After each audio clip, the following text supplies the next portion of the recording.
Say, Dakota, Yes, sir. how would you like to see a man die in real time in Las Vegas? Ooh, does it have anything to do with alcohol? There wasn't enough of it served in the stadium that day.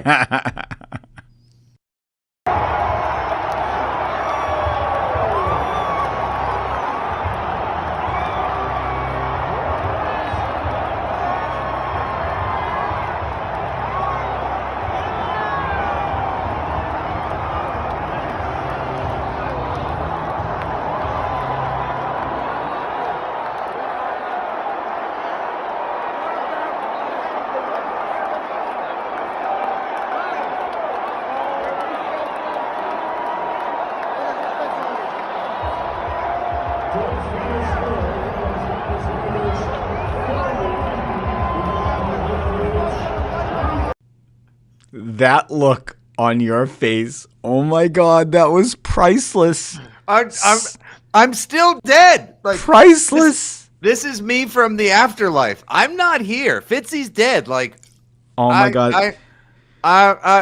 Okay. Well, it's a quick holiday one today because I got to do some radio in a few minutes. We don't even have that many picks. We just want to talk about the current state of affairs, the lateral in Las Vegas, the Sin City Shocker, whatever. And hey, we're on to Cincinnati and probably the end of the year. So it's Fitzy and it's Dakota, and this is the show where See, the more you fuck around, the more you're going to find out. I found out some things in Las Vegas.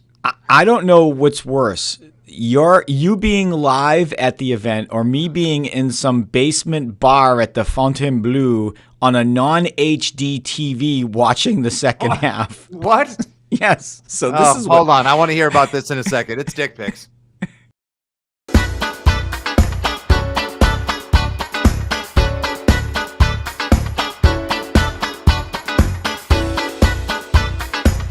All right, we don't even have time for the full intro today.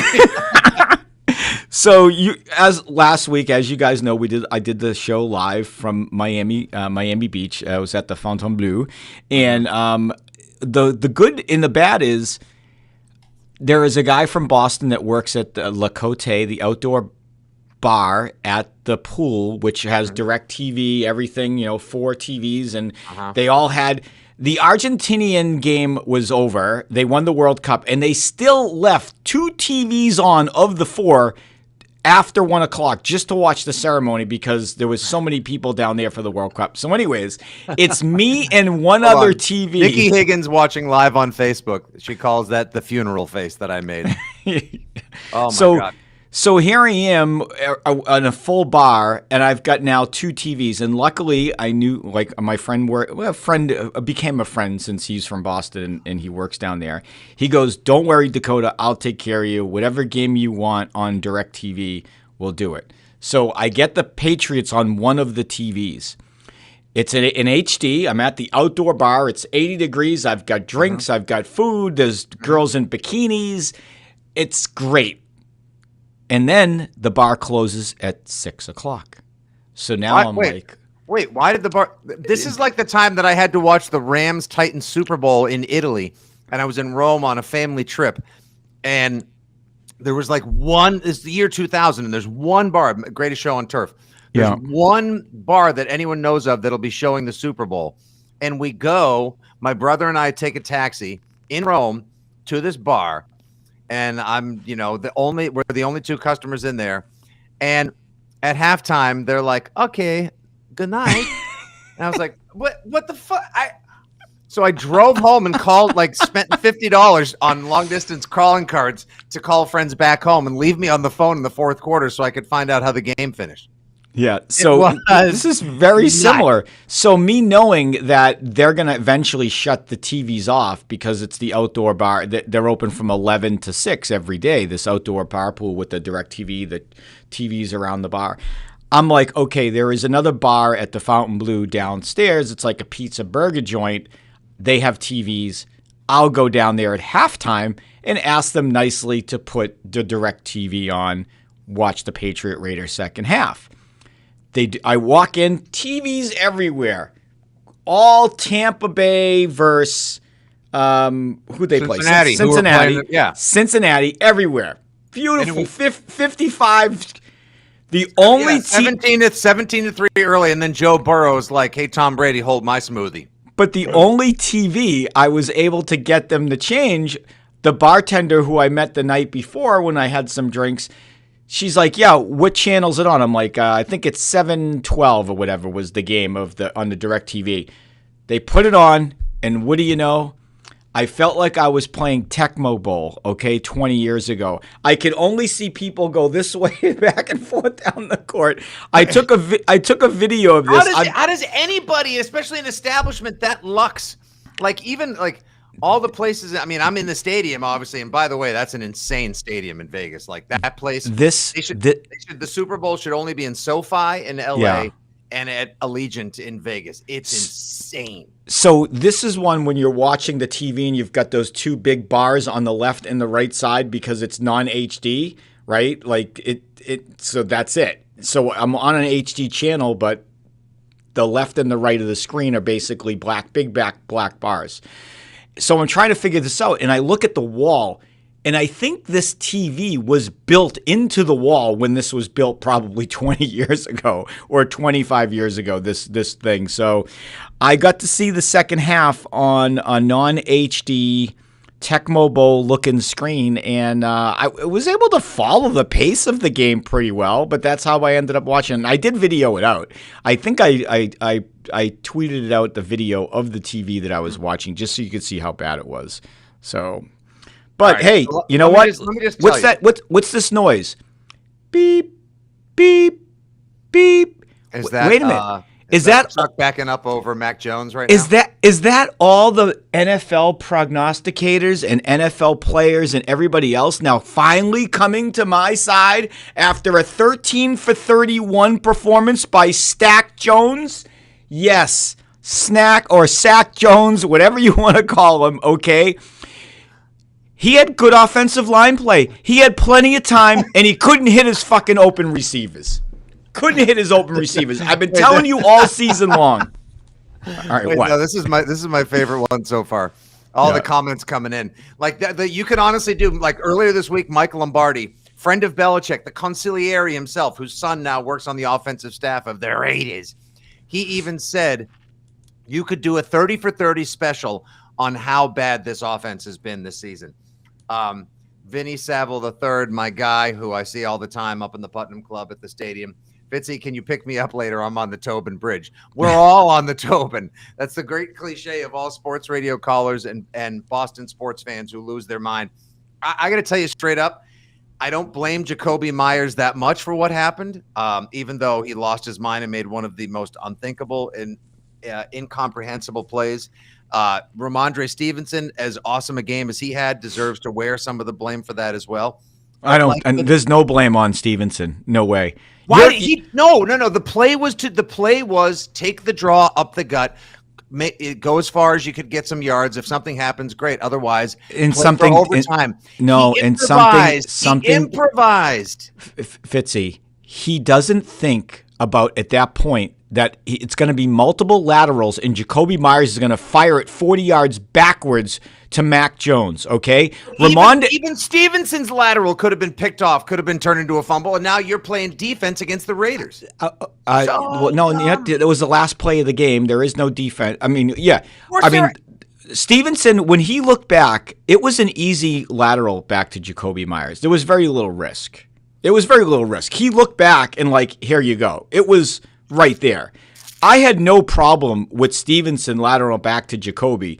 It's when Jacoby wants to fire it back 30 yards, 40 yards to Sack Jones, okay? Okay, no, so, Mike Peterson, you're right. If Bill Belichick, who somehow doesn't trust his friggin' franchise quarterback, who they have spent the entire season destroying the brain, the physical ability, and above all, the psyche and gamesmanship of, they have completely blowtorched his sophomore season to the point where his rookie season, he looked like he was a 5-year vet. Now he looks like a pile of garbage in his second season. So now if they keep him for his third season, he's basically going to have to redo his entire sophomore season all over again. Belichick doesn't give him the vote of confidence or in the offensive line to throw a Hail Mary 60 yards in a freaking 65-degree climate-controlled dome, which is so unbelievable.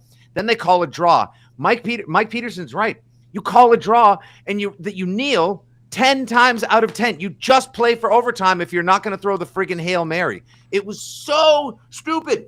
And whatever Myers did and Stevenson improvising, it's just indicative of how bad this season has been. You know why that's hypocritical?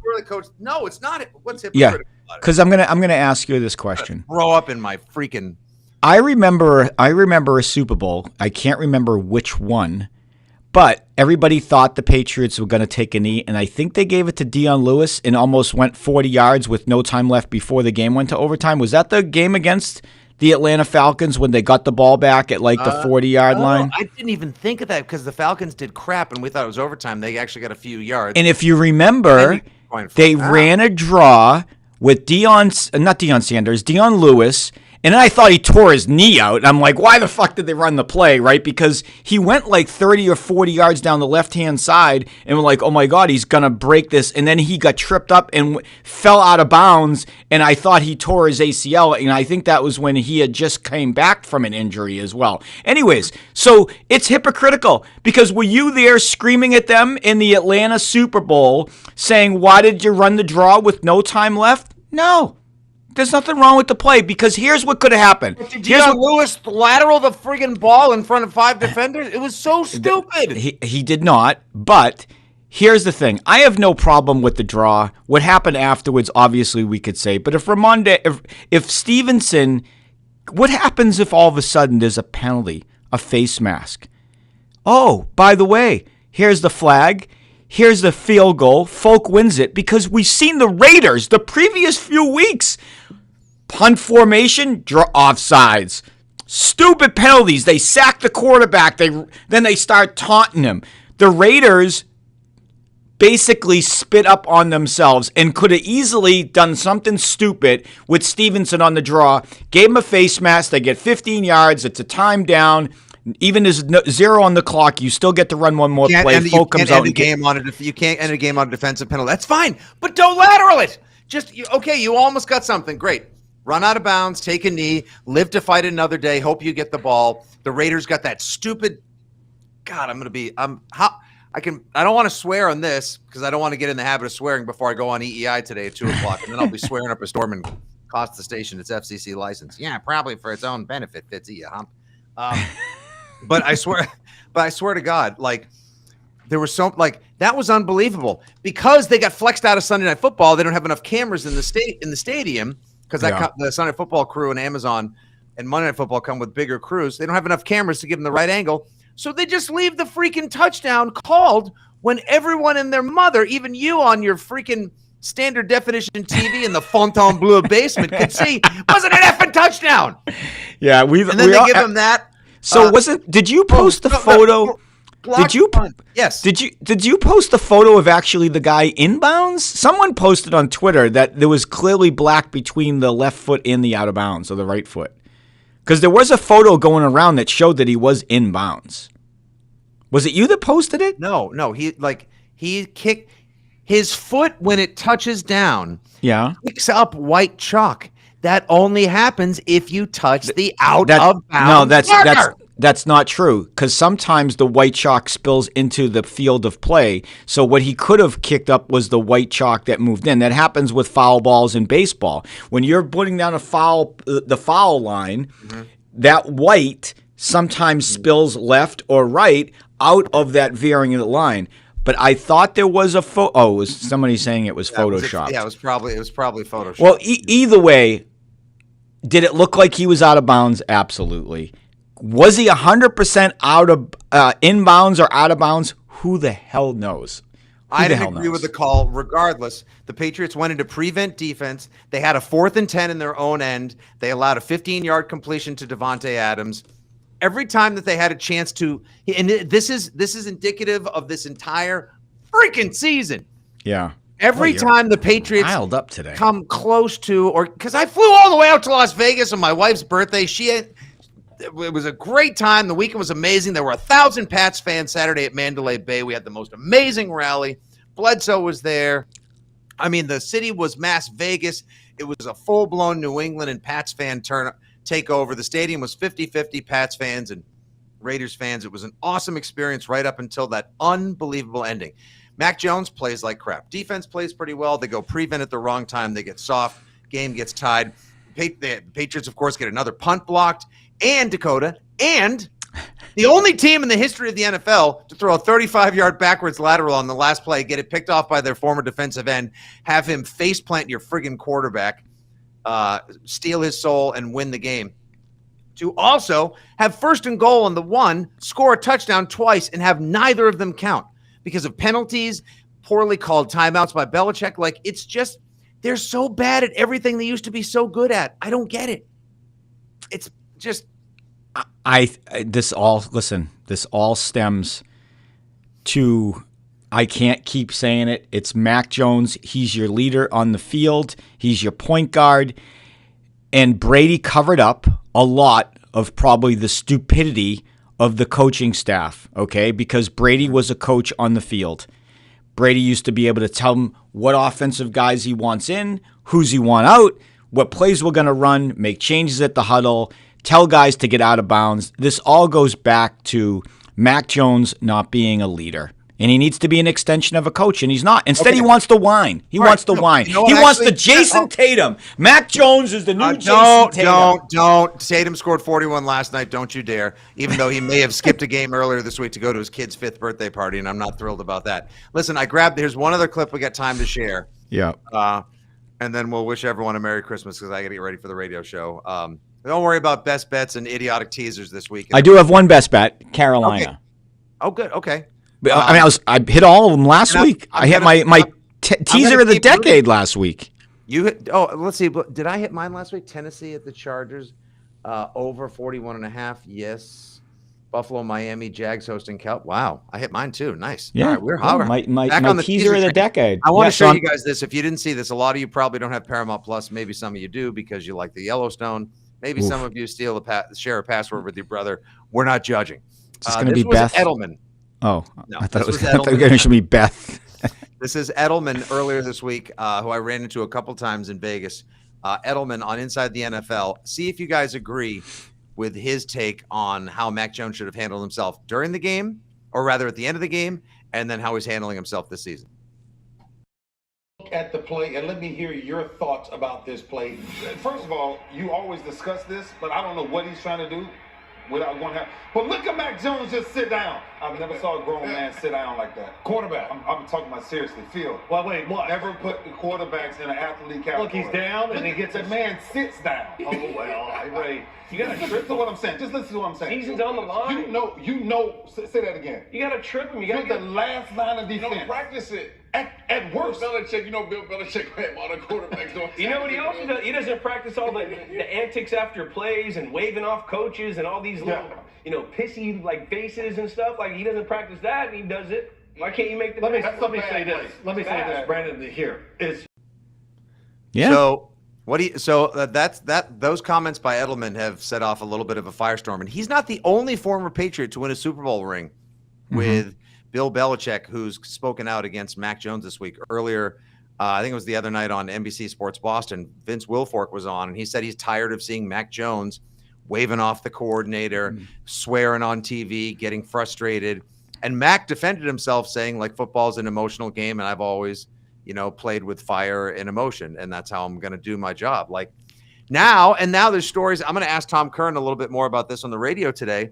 Yeah. Where there's a story that Belichick hasn't guaranteed Mac's job the rest of the season. He shouldn't. Listen, if you're going to fire Belichick, fire him for not keeping Zappe in the goddamn quarterback because he's the better quarterback for this team right now because Mac Jones sucks. He sucks. And I don't care if it's because Matt Patricia sucks or not, he still sucks. Because even if you're Matt Patricia, and if you had a competent quarterback in there, you would just suck less. You wouldn't suck.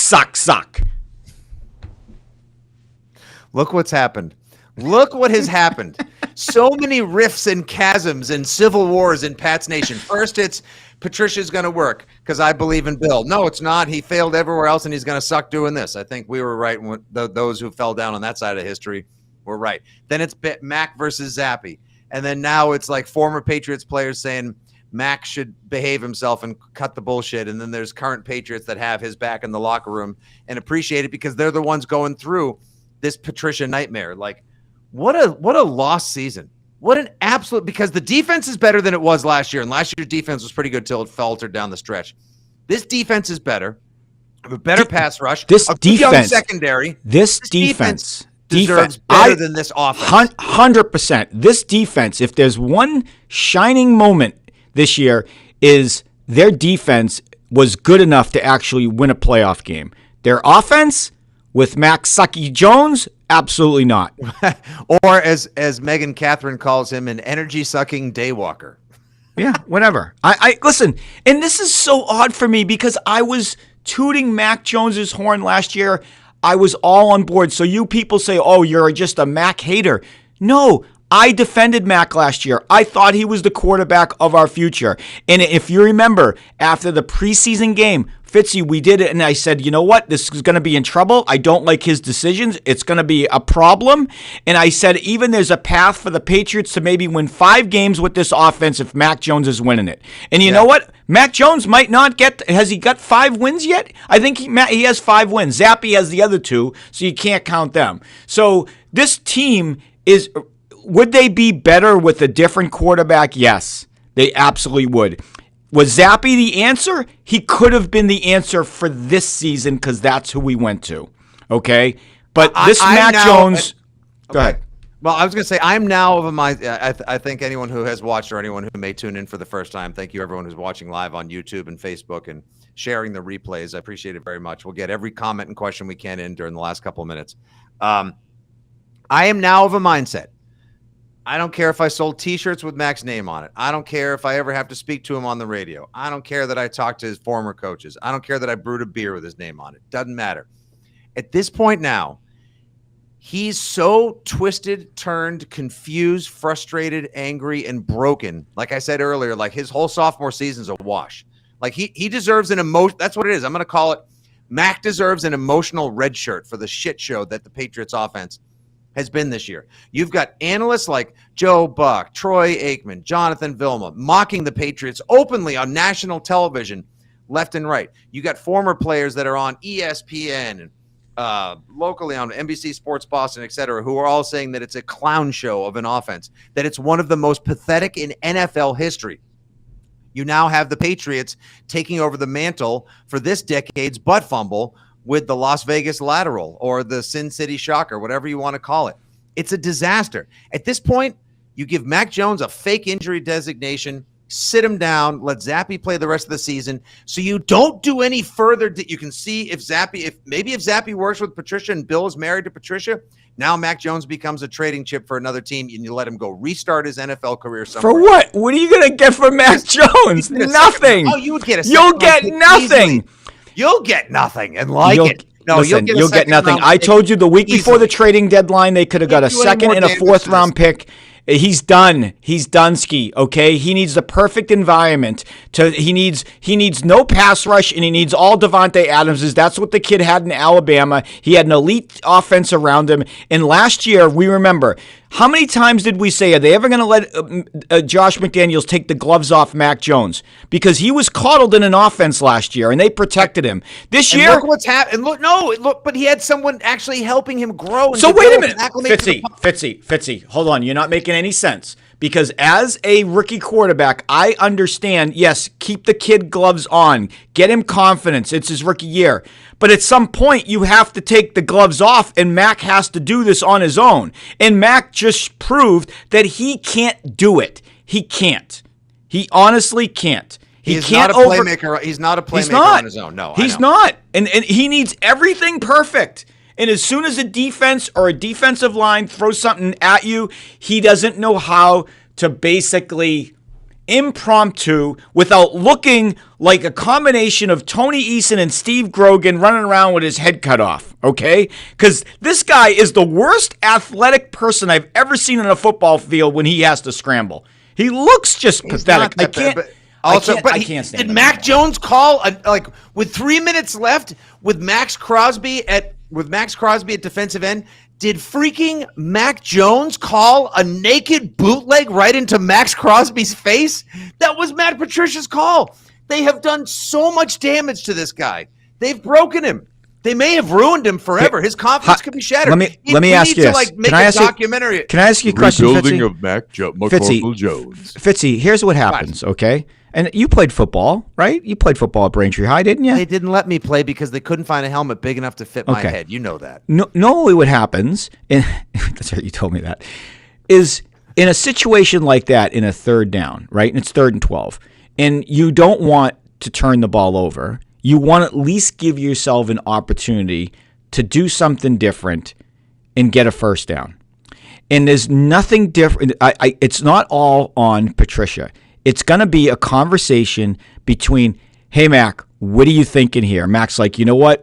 The bootleg might work. We can get out. You sure about that? You're going to be able to get out on the edge? And Mac goes, yeah, I think I can do it. They're all sucking in. That's what happens. That's the conversation that an offensive coordinator has with Mac Jones. They don't have time to do that because they can't even get the calls in on time. That's a different story. But let me tell you this. That play was there for a first down if Mac Jones could run. If that was Bailey Zappi running the bootleg, he would have gotten the first down. But Mac Jones, you and I could beat him in a race. And we're not NFL players, okay? That's it. All right, well, if I ever end up interviewing the guy on EEI, I'll see if he wants to challenge me to a 20-yarder or a 40-yarder in the parking lot afterwards. And when I blow out my Achilles because he's 20 yards in front of me after the first 21 yards. It's like the Seinfeld episode, right? When the guy comes back to challenge George in the race or it's Jerry because the gunshot went off too soon. Hey, and here, RJE, you can't trade Hunter Henry and Jonnu Smith while there's still any value because, A, their value sadly has plummeted this season. Everyone's value. Spoiler alert, just in case I haven't said it before or you've missed it on one of our live streams, what the hell was I going to say? Both of them have absolutely no value right now on the trade market because every single offensive player has regressed massively. The only person whose stats are up this season versus last year is Ramondre Stevenson. That's it. Everyone else has taken not like baby steps backwards. We're talking like massive gym class, like sideline game, like parachute game, steps backwards. Jonnu Smith, his tag next year, like how much the dead money they would have to eat if they cut him or moved on from him is massive. Listen, when you don't have a functioning quarterback that can't get these guys the balls. I liken it to the Tyquan Thornton. When Zappi was a quarterback, Tyquan Thornton was like, oh my God, we got the number one receiver. We got a playmaker. Look at him catch the ball. Look at him run the ball. But soon as Mac Jones comes in, he's isolated on certain things that Mac Jones' skill set can do, and it eliminates a lot of these other players. That's a problem. Jonnu Smith, whatever the goddamn his name is. I mentioned it before the season started. Remember they got rid of the fullback last year, and I said one of the big problems with Smith. That was an indication they were switching to a different style of offense. And that's do you know Johnson plays for the Raiders now? That's correct, but you know why it needs to be effective. It needs to for Smith to be effective. It has to be the same Derrick Henry type of offense, which they were switching to this year, which calls for a lot of play actions. And when Zappi was in there, the guy runs play actions to perfection. When Mac Jones is in there, I don't know what it is, but the guy is not a good play action guy. Is it because Mac wants to be in shotgun more, and they have like yes, 100%. The offense could be a train wreck of 3 or 4 different ideas, offenses. Like, all right, we're going to do a little former Patriots, some new Patricia stuff, some of what Mac used to run in Alabama, and like it may just be like, okay, so I've got this I got this tuna, I got this béarnaise sauce, and I got the and I got these freaking potato chips. Like, oh, this should make like a great no, it's not going to. Like, these ingredients, like I got refried beans. It's just like it's not going to work. Whatever food analogy you want, like it's going to be an absolute shit show. Yeah, I guarantee. I guarantee. So that's why I want you quit breaking Mac Jones. But it's not breaking him. No, Mac Jones wants to be in the shotgun. If he goes and says, you know what, I feel more comfortable in the shotgun, and Patricia goes, fine, I'll put you in the shotgun. How is that breaking Mac Jones? That's Mac Jones dictating how he's going to break, because that's not their offense. Their offense is not a shotgun offense, okay? And I remember. Okay. Hold on a second. One last point, okay? Bailey Zappi never, at Western Kentucky. I think he was under center, I think, one time in 7,000 yards passing, okay? And the biggest comments that people made when Zappe had to start, where they said, well, how is he going to run play action and put this offense under center? Because our offense is not a shotgun offense. And you know what? Zappe was able to make the transformation from being in the shotgun to being under center, and he looked comfortable. Mac Jones does not look comfortable in both situations. That's why when your defense is calling out the plays going, I know what they're going to run. I know what you're going to run. Because Mac Jones is limited of what his skill set can do offensively, and then the defense just knows what you're going to run. My podcast partner on Six Rings says that if at this point there is no injury designation, Andy Hart says if there's no injury designation for Mac Jones and you just sit him down and you play Bailey Zappe, then that's it. And that means the Mac Jones era basically is over. And then he wonders, because of how much equity was spent, a first-round pick, the 15th overall last year, and Belichick telling Robert Kraft, hey, we've got our franchise quarterback in place after last year, which all of us believed, and now they F that up. Does that put Belichick? No, it's not, jeopardy? because it was Kraft's. It's Kraft's pick. Quarterback coaching is huge in the NFL. The coaching is I don't understand. It was Kraft's pick. Kraft wanted Mac Jones. He forced Bill Belichick into taking Mac Jones. So Mac Jones is on Bob Kraft. That's why nothing will happen to Bill Belichick because of Mac Jones. Wow, it's not going to happen. Bill Belichick would not have taken Mac Jones. Merry Christmas, everybody. It's going to be a fun time. Be 10 degrees outside and 0 degrees on the inside. It's going to be 60 degrees Friday and like 20 degrees. It's going to be. I know. Honestly, smartest thing everyone could do: go lay out a base layer of salt and sand on your walkways, your sidewalks, and your driveway now, because it's going to be a disaster out there. All right, real quick. Saturday. You're going to the game Saturday. Real quick. I work every game, of course. I'll be on the field pregame with people trying to kick ocean spray frozen rocks to win a prize pack. I'll be on the field at the half, and then I'll be doing the postgame show 4 to 6. And I'm here for you, like I always say, in celebration or commiseration. We do it together. Okay, so there's a few people that have something up their ass, okay? It's not only Matt Patricia and Mac Jones and whatever they try to do on offense for Mac Jones, but it's the Las Vegas odds makers. I said this before against Minnesota. I said it against Buffalo. These lines make no sense. Why they're making the Patriots this line makes, again, no sense. And before, I would think it's a trap. But Vegas knows nothing. About? Well, the Cincinnati Patriot game. Cincinnati's let me give everyone the line. Hold on, right here. I got it. Cincy's a 3-point favorite at New England. Cincinnati is currently 3.5, 1 o'clock game, Christmas Eve. This is a perennial Super Bowl. I feel like someone's grabbing I feel like somebody is grabbing my Christmas stocking and taking an upper decker in it. I'm just saying, Las Vegas has been wrong about the Patriots this year. They continue to set a bad line. Cincy will. Especially if Mac Jones plays. Like if Zappe plays, it might be a field goal game. But if Mac Jones plays, this team is checked out. The coaching staff is checked out. And Mac Jones really has checked out. And the only thing he wants to do is just look bad and throw up his arms. And the only one he's going to get a tweet from is Jason Tatum and go, keep crying. That's what I do. And you're making me look better. Steve Alexander, they need to call the storm that's hitting New England Mac Jones, because it's going to cripple New England and ruin our Christmas. It's not ruining our Christmas. And this is what's gone on this is where we all are at this point. All right, so I can't find a way outside of a Christmas miracle. Patricia just deciding to scrap the entire playbook and tell Mac or Zappe or both of them, call whatever plays you want. They're not benching Mac. I want to see Mac. And it's not the defense's fault that they're going to have no offense. They'll be on the field probably for 40 minutes on Saturday in the freezing cold against Jamar Chase, Joe Mixon, Samjay P. Ryan, Tyler Boyd, and T. Higgins. That's a legitimate badass offense. The Bengals have won 6 in a row. You saw what they did to Brady last week. It might be rough Saturday, kid. And then we're stuck with the Patriots at 7-8, losing record into the new It's okay. It's okay.